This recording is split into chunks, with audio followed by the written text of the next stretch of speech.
Wang Yang, who is on a 4-day tour of the country, visited parliament buildings, where he held bilateral talks with his host, the National Assembly Speaker Justin Muturi. Wang and his delegation were here as part of the Memorandum of Understanding signed last year when the Chinese National People's Congress Speaker visited the country. The CPPCC chairman's visit is particularly aimed at advancing cooperation between Nairobi and Beijing as the Asian giant endeavors to boost development in Kenya through cooperation. This mission appears to be taking shape. Muturi disclosed that Kenya is benefiting from the ongoing relations. You may be surprised that I pointed out to him that it's interesting that last year Kenya received over 60,000 Chinese tourists, while 10 years ago we could not even count on 5,000.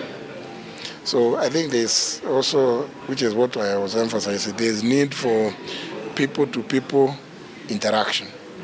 It helps one group and understand the cultures and traditions of the other. He holds the view that Kenya's parliament can also benefit from assimilating particular aspects of Chinese governance structure. But most interesting, they say they don't perform any legislative work, but they seem to have a lot of oversight of our government, and indeed almost even over the legislature, because they are deemed to be the people that consult with everybody to know what it is Mwananchi is saying.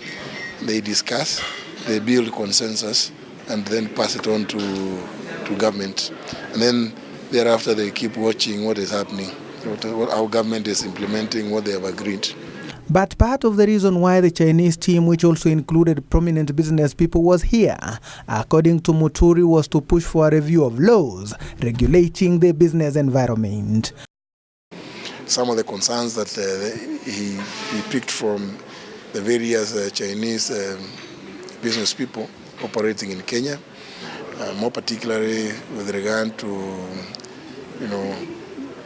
trying to continue modernizing our laws and regulations, especially with regard to the operation of the SGR.